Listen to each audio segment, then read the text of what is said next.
गिबियावनो बयखौबो स्कुलार tuition centre चेनेलाव बरायग्रोना लानाय जाबाय। दा बे भिडिअ सावरायगोन रेशियो एन्ड प्रपर्शन बेनि सायावहाय बे टपिकनि माखासे कुइसनफोरनि सायाव सावरायगोन। नोंथांमोना भिडिअखौ जोबजासिम नायलांबानो जाबाय आरो नोंथांमोना जुदि भिडिअखौ नायनानै मोजां मोनोब्ला लाइक शेयार कमेन्ट खालामबानो जाबाय आरो बेजों लोगोसे जायफोराहाय चेनेलखौ साबस्क्राइब खालामाखै बिथांमोना चेनेलखौ साबस्क्राइब खालामनानै होबानो जाबाय। बेवहाय फार्स्ट कुइसनाव दङ इफ बेवहाय नोङो जुदि पि रेशियो किउ बेवहाय नोङो जे पि रुजुथाय किउनि समान मा जायो 5 रुजुथाय 6 एन्ड किउ रुजुथाय आर नि समान मा दङ 1 रुजुथाय 5 देन व्हाट इज द भेल्यू अफ पि रुजुथाय आर ना जे मान दङ बेवहाय पि रेशियो आर नि मानखौ जोङो दिहुननांगौ। अब्ला बेवहाय जेहेतु बेवहाय होनाय दङ ना जेहेतु बेवहाय होनाय दङ मानफोराहाय जेहेतु पि बेवहाय ना बेखौ जोङो बेवहाय दङ पि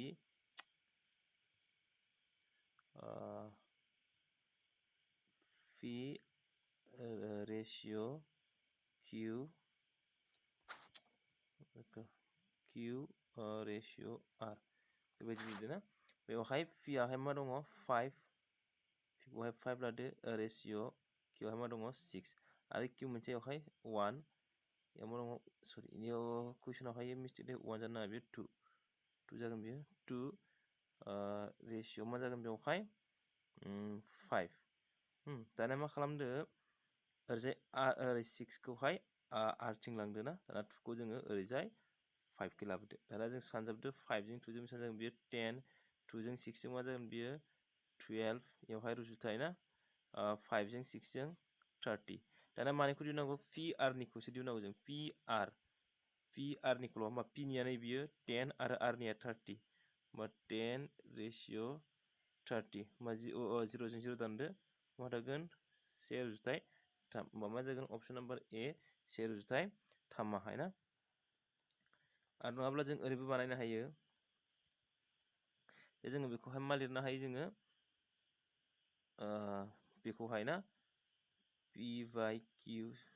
सरि पि बाय किउ इज इक्वल टु 5 बाय 6 बेनिफ्राय किउ बाय आर इज इक्वल टु बे मा जानांगौ कुइसनावहाय इयो 2 जानांगौ बाय 5 बेबायदि ना ओमफ्राय जों मा लिरनो हायो बेवहाय निउमारेटर इनटु निउमारेटर 2 बेबायदि लिरनो हायो जोङो बेनिफ्राय मा जायो बेवहाय फर्मुलाया मा जागोन रानजाग्रा सानजाब बिनि समान मा जागोन रेशियो मा जागोन बेवहाय रानग्रा सानजाब रानजाग्रा ना रानग्रा सानजाब रानजाग्रा बेनिफ्राय मा जागोन बेवहाय रानग्रा सानजाब रानग्रा ना बेवहाय रानजाग्राया मा 5 आरो 2 बेयाव मा जागोन 5 into 2 जागोन रेशियो रानग्रा सिगांनि रानग्रा d1 आहाय मा जागोन रानग्रायाहाय नैबे 6 आहाय d1 बा 6 आरो n2 आ मा जागोन जेहेतु नैबेयावहाय 5 आ n1 आरो बेयावहाय 2 आ n2 ना होमबा मा जागोन बेवहाय 2 d1 आरो d2 माने बे d1 आरो नैबे मा जागोन d2 मा जागोन बेवहाय 6 into 5 ना दाना जोङो नैबे माने पि नैबे किउ आरो नैबे आर जेहेतु पि आर नि थिनदों बेखायनो जोङो नैबेसो मोननैखौ लानांगोन जों ना किउखौबो थिनोबा बेखौबो लानांगौमोन आरो मा जागोन 5 जों बेजोंहाय 10 आरो बेजों मा जागोन 30 आरो नङाबा 5 जों 5 दाननोबो हायो जोंना 5 जों 5 दानखादो 5 जों 5 दानखाबाबो जाबाय आरो नङाबा 5 जों 5 दाननायनि उनावहाय बेखौ दानबावदो 2 जोंहाय 1 आरो बेखौ दानोबा 3 होमबा मा जागोन 1 रुजुथाय 3 होमबा अप्शन नाम्बार इयावहाय ना दानिया नेक्स्ट कुइसनाव दङ जेहेतु नेक्स्ट कुइसनाव मा होनदों बेवहाय नेक्स्ट कुइसनाव होनदों जे the ratio of present age with age 10 years माने द रेशियो अफ एज माने एनि दानि बैसो आरो 10 बोसोरनि बैसोआ बेसेबां होनदों 4 बोसोरनि सिगांनि बैसोआहाय 4 आरो 5 ना 4 आरो 5 रुजुथायाव दं बा दानि बैसोखौ दिहुननांगौ होमबा दानि बैसो आरो 10 yearsनिफ्राय जोङो बैसोखौ जोङो हमबाय जेनेबा 4x आरो मोनसे मा जागोन 5x ना 5x माखौ दिनाव जों प्रेजेन्ट एज खौहाय दिहुननांगौ दानि बैसोखौहाय होमबा मा जागोन बेयावहाय जों मा मोननो हायो बेयाव जों मा खालामनांगोन जे बेवहाय दोङो एनि बैसो माने मानिफ्राय दानिफ्राय 10 बोसोरनि ना दानिफ्राय 20 बोसोरनिफ्राय जों मा खालामनांगोन दानख'नांगोन मा खालामनांगोन 5x माइनास 4x अब्ला दानख'आ बेसेबां मोनगोन जों बेयावहाय 5x माइनास दानख'योबा मा मोनगोन 10 years बेसेबां मोनगोन जोङो 10 years होमबा मा जागोन बेयावहाय x = 10 x नि भेलुआ जिहेतु 10 अब्ला प्रेजेन्ट एजआ मा जागोन बेयावहाय 4x होमबा 4 into मा जागोन बेयावहाय 10 = मा जागोन 40 बस जागोन अपसन नम्बर D 40 आहाय ना नेक्स्टआव दङ a plus b नि माना a plus b ratio 2a plus 4b equal 3 ratio 5 then a minus b ratio a plus b is equal to ini ratio खौ जों दिहुननांगौ बेयाव मा दङ a plus 3b इखौ मा लिरनो हायो जोङो 2a plus 4b बेबायदि लिरनो हायो ना बेखौहाय जोङो 3/5 लिरनो हायो जिहेतु होमबा जों बेखौहाय दाना दानखौ सानजाबदो क्रस माल्टिप्लिकेसन खालामबा मा मोनगोन जों बेवहाय 6a plus 12b इजों इखौ सानजाबबाय जों ना 2a जों 3 सानजाबबा 6 आरो 4b जों 3 जों सानजाबबा 12 ना 12b दानिया मा जागोन बेवहाय जिहेतु 5a plus 5 जों a जों 5a ना बेनिफ्राय 3b जोंहाय 5 जों 15b ओरैजाय जिहेतु लाबोयोब्ला बे माइनास जाफैगोन ना 5 होमबा 6 निफ्राय 5 माइनास खालामबा बेसेबां जागोन बियो 8 थाबाय बियो ना बेनिफ्राय इथिंजाय मा थाहैगोन 15 नैबेथ' 15 खौ खै जोङो 12 खौ लांबा बेसेबां जागोन -12 जाहैगोन ना -12b होमबा 15/12 थांबा बेसेबां जागोन 3b ना होमबा मा लिरनो हायो जों बेखौहाय a खौहाय b आ रानफैगोन ना होमबा 1 होमबा 3 निखौ माना मा जागोन सरि a नि माना 3 आरो b नि माना 1 होमबा बेयावहाय फज'दो a नि माना मा जागोन नोङो बेयाव फज'योब्ला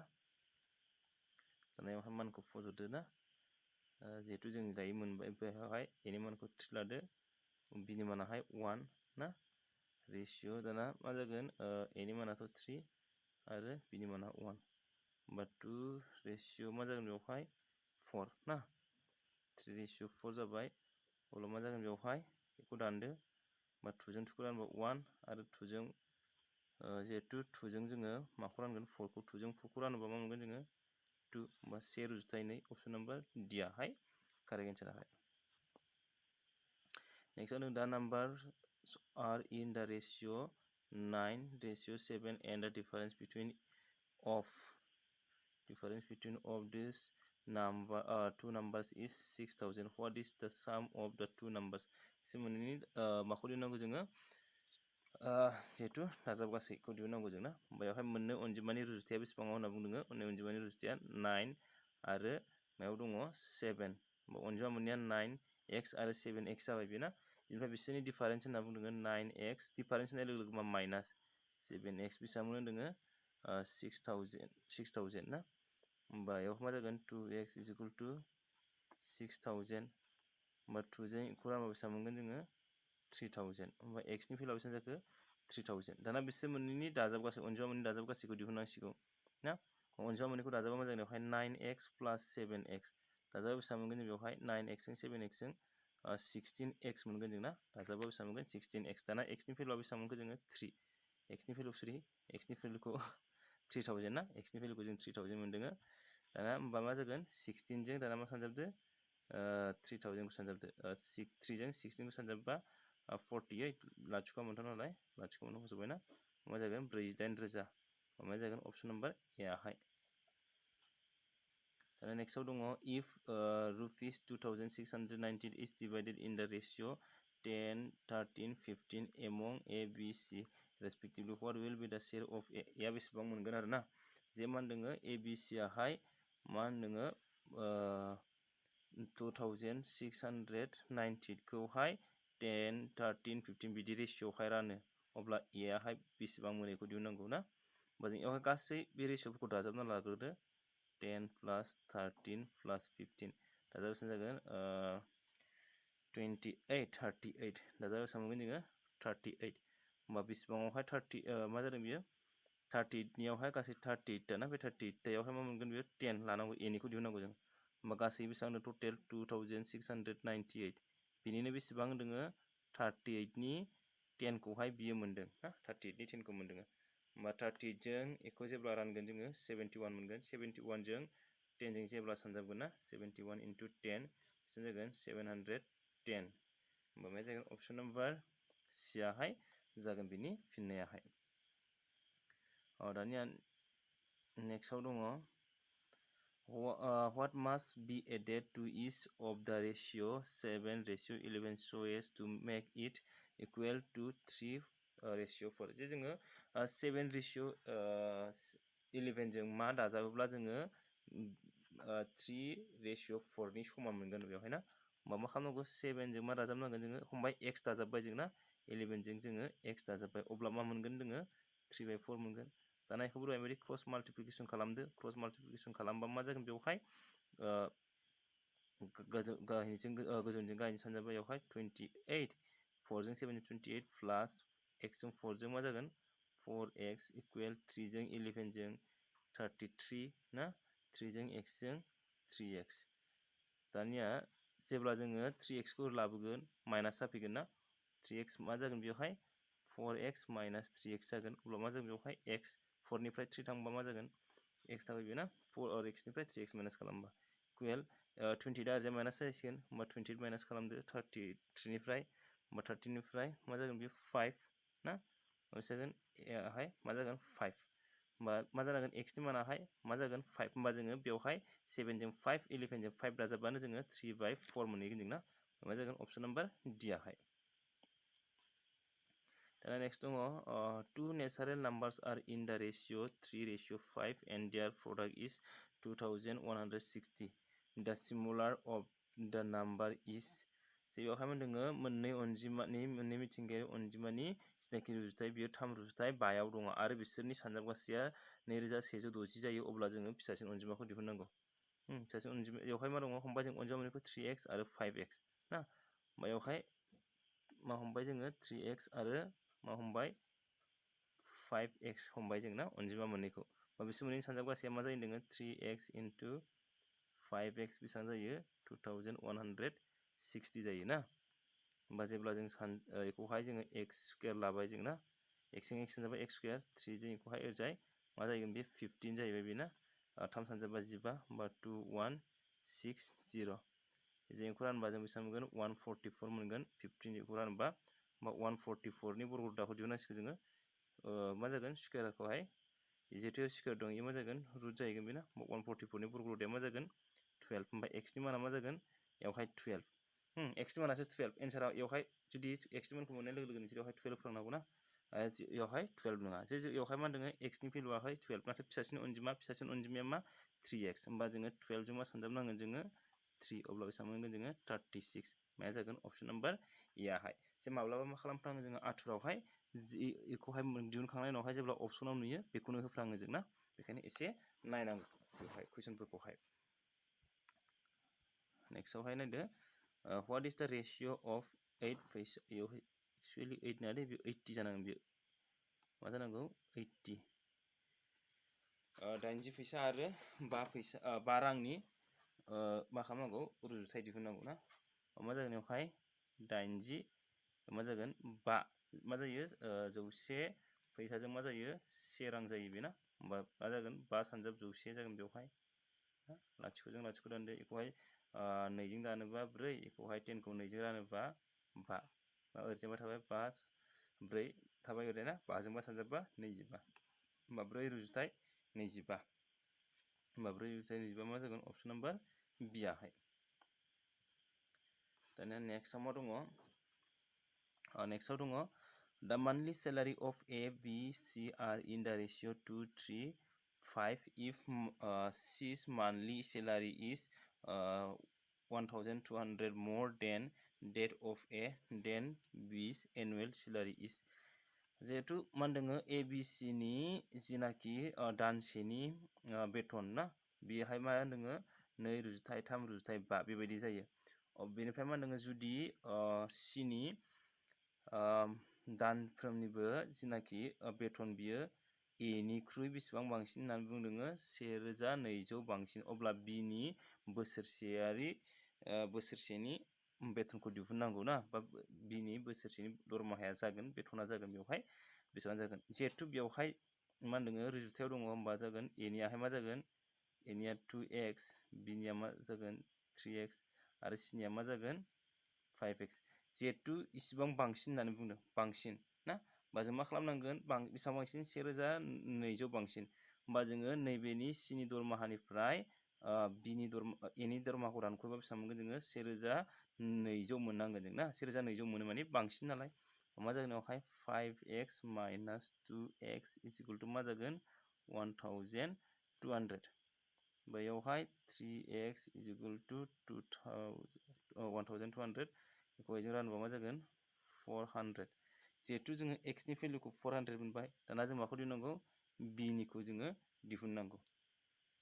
b निखौ जिहेतु दिहुननांगौ बेवहाय मा होनदोङो जे बिसोरो a b c आहा मा होनदों बे जाहैबाय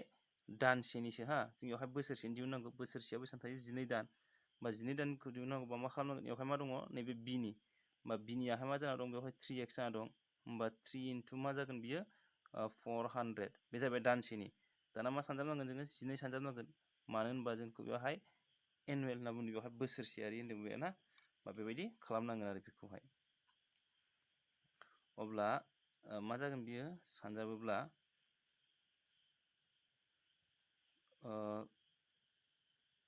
12 ना 12 144 12 स्क्वायर 144 जायोना 00 मा जागोन अपसन नम्बर ए 14400 ना 14400 जागोन आरो बे अपसन नम्बर ए आहाय नेक्स्टआव मा दोङो जुदि ए रुजुथाय बि आहाय 3 रुजुथाय 4 जायो अब्ला बि रुजुथाय सि आहाय मा होनदों आरो बेवहाय बि रुजुथाय सि आहाय 5 रुजुथाय 7 सि रुजुथाय डि आहाय 8 रुजुथाय 11 व्हाट इज द value of A ratio B ratio C ratio D माने ए बि सि डि निखौ दिहुननांगौ बे सिगाङाव मोनखाबाय जोंना मा खालामनांगौ होनदों जों बेवहाय ए रेशियो बि रेशियो सि रेशियो डि लादो ना बेवहाय ए आ मा दङ फार्स्टआवहाय 3 आरो जाय बि आ मा दङ 4 ना 4 ओमफ्राय बेवहाय नेक्स्टआवहाय मा दङ नेक्स्टआवहाय बि आरो सि नेक्स्टआव बि आ बेसेबां दं बेवहाय 5 आरो सि आ बेसेबां दं बेवहाय 7 नेक्स्टआवहाय सि आ बेसेबां दङ 8 आरो डि आ बेसेबां 11 दाना मा खालामनांगौ नोङो बेखौजाय जेसेबां जायगा दङ ना बेसेबां आद्रा दं बेखौहाय लिरनानै होजोबदो ओरैजाय मा दङ 5 आ फैगोन आरो ओरैजाय मा थांगोन 7 आ थांगोन बिदिनो बेखिजाय मा फैगोन बियो यावबो 8 फैगोन आरो यावबो मा फैगोन 8 फैगोन दाना बेखौहाय जोङो सानजाबदो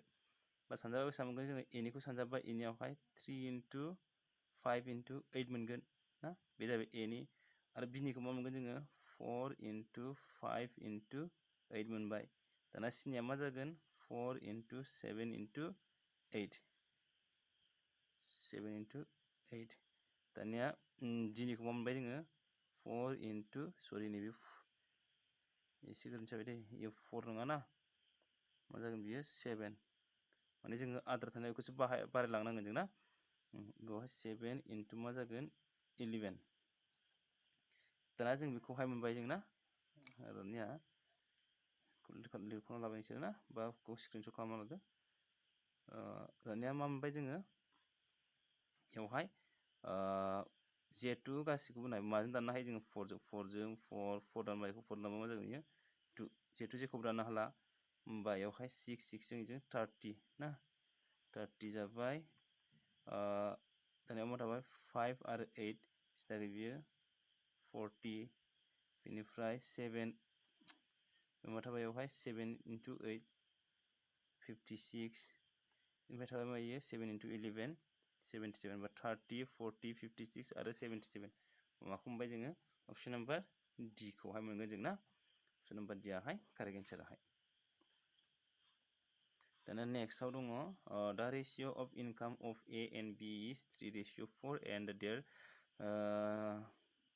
the ratio of their expenditure is 2:3 if both of them save rupees 6,000 and the income of A is A निखौहाय ना जे मा होनदोङो A आरो B नि इनकामनि रेशियोआहाय बेसेबां दङ रुजुथायाहाय 3:4 ना होमबा जों बेखौ हमबाय A नि इनकामखौ जों हमबाय 3x A नि इनकामखौ जों हमबाय 3x आरो B नि इनकामखौ जों हमबाय मा दं बेयावहाय 4x ना आरो बेयावहाय नैबे मा जागोन एक्सपेन्डिचार ना एक्सपेन्डिचारखौ जों हमबाय 2x A निखौहाय आरो B निखौ मा हमबाय जोङो 3x दानिया मा होनदों जे बियो नैबे इनकामनिफ्राय जिहेतु बियो 2x बाहायो बियो ना बिनिफ्राय बेसेबां सेभ जायो 6000 मा जागोन 3 बेखौ x हमालासिनो y हमदो बेखौ y हमदो जिहेतु बेयावहाय ना इनकामनिफ्राय इ बाहायगोन बाहायनानै बेसेबां थायो होनदोङो 6000 ना आरो बेयाव मा जायो बियाबो 4 बिनिफ्राय बेसेबां बाहायनानै 3x बाहायनानै सरि 3y बाहायनानै बेसेबां थायो बेबो 6000 थायो बे ना दानिया इखौ मा खालामदो इकुवेशनखौ जों दानिया मा खालामदो जोङो समान खालामदो ना नैखौहाय समान खालामनो माने जोङो नैखौहाय मोनसे समान खालामदो जेहेतु बेयाव 2 दं बेयावहाय 3 दं बिसोर मोननैखौ समान खालामबा जों मा खालामदो बेयावहाय 3 इनटु खालामना होदो बेयावहाय 2 इनटु खालामनानै होदो जिहेतु बेयावहाय जोङो होमबा मा जागोन 3 जों 3 सानजाबबा 9x माइनास 3 जों 2 जों 6y इकुवेल मा जागोन 18 माने 18000 बेना बेखौ मा जागोन बियो सानजाबबाथाय 8x माइनास 6y इकुवेल मा जागोन बियो 2 सानजाबबा 12000 ना दानियाखौ आङो बेयावहाय एक्सट्रा साइडआवहाय मोनसे लिरफिनसै गहाय ना ओमफ्राय बेयावहाय जे मोनबाय 9x माइनास 6y इकुवेल 18000 ना आरो मोनसेखौ मोनबाय 8x माइनास 6y इकुवेल मा जागोन बियो 12000 दाना बेखौ दानख'दो दानख'योबा मा जागोन प्लास जागोन ना माइनास खालामनाय लोगो लोगो प्लास जागोन आरो ये माइनास जागोन होमबा 9 निफ्राय 8 थांबा x ना होमबा ये प्लास ये माइनास केन्सेल जाबाय इकुवेल 18000 बाय 12000 दान माइनास खालामबा 6000 ना होमबा x नि भेलुआ मा जाबाय 6000 जिहेतु x आ मा बेयावहाय जाहैबाय नैबेनि रुजुथाय ना मानि इनकामनि होमबा इनि इनकामखौ दिहुननांगौ ना इनि इनकामखौ दिहुननांगौ बेयावहाय होमबा मा जागोन बेयावहाय इनिया बेसेबां हमदोंमोन जोङो इनकामखौहाय 3x होमबा 3 जों बे x जों बेखौ सानजाबदो x आवहाय बेखौ फज'दो ना 6000 खौ होमबा 3 जों 6000 इनटु खालामदो होमबा 6 सानजाबथाम बेसेबां जायो 18 लाथिख' मोनबेसे दङ मोनथाम ना होमबा मा जागोन जोंनाहाय 18000 अपसन नाम्बार सियाहाय कारेक्ट एन्साराहाय ओमफ्राय नेक्स्ट कुइसनाव दङ दा प्रेजेन्ट रेशिय' अफ एस सिगांनि जोङो एखेयाबो ना सिगां जोङो 2 नाम्बार कुइसनावहाय मोन्दोंमोन बेबायदि एसे एखेहां बेयावहाय मा मोनदों जोङो जिहेतु प्रेजेन्ट एज नि रेशिय' बेयो मा दङ 4x आरो मा दङ 5x बेनिफ्राय मा होनदों 18 years ago this ratio was 11 16 8 years ago ना 18 years ago बेनिफ्राय मा होनदों find the sum of total of their present age बिसोरनि A आरो B नि प्रेजेन्ट एज खौहाय प्रेजेन्ट एज खौ दाजाबनानै दिहुननांगौ जोंना बेसेबां जायो बिसोर मोनैनि बैसोनि दाजाबगासेया बेसेबां A आरो B नि बैसोनि दाजाबगासेया बेसेबां बेखौहाय जोङो मा खालामनांगौ दिहुननांगौ जोङो ना जिहेतु बेयावहाय मा होनदों जे जों हमबाय प्रेजेन्ट एज खौहाय 4x आरो मा होनदों जिहेतु मोनसेयाहाय बिनियाहाय 5x दानिया मा होनदों बेवहाय 18 होमबा 18 years ago ना 18 years ago सिगां होननानै बुंदों बेवहाय ना 18 years बेयाव मा जागोन जिहेतु 4x ना माइनास मा जागोन बेवहाय 18 years ago दानिफ्राय जुदि सिगांनिखौ होनदों नालाय ना होमबा जों मा खालामो माइनास खालामनांगोन सिगांनिखौ मोननांगौ ना एगो होनना बुंदों बेवहाय आरो मा होनदों बेवहाय जिहेतु 18 years ago ना